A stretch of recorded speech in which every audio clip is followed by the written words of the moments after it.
こは台湾の松山空港です。そしてここは展望エリア。あ、めっちゃくしゃみ出そう。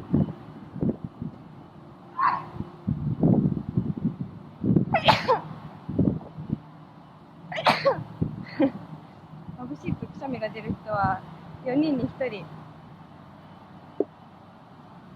光くしゃみ反射といってウィキペディアに載っています。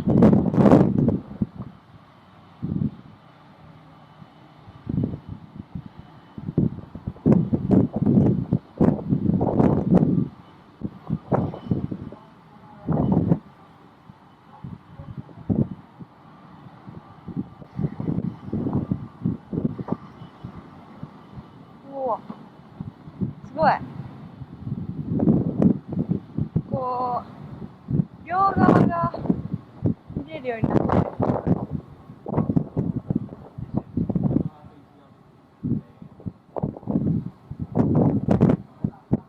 こんなところ。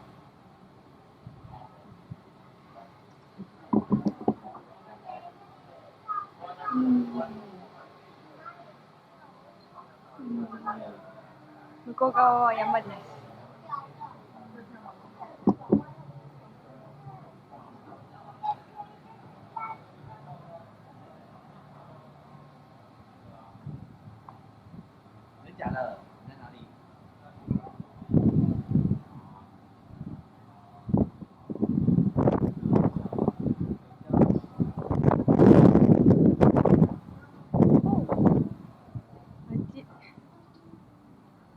ちょっとだけいい林が見えたの。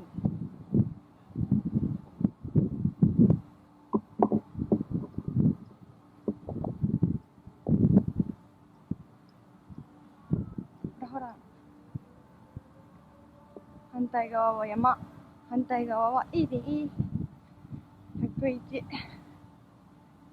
101 building トア。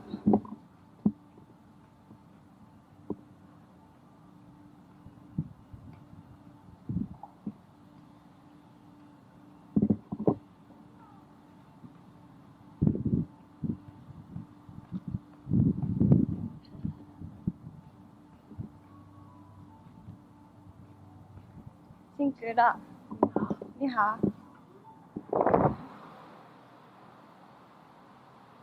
え、你好。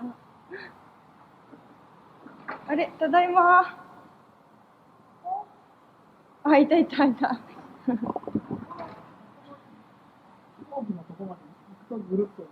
あっち？あ、なるほど。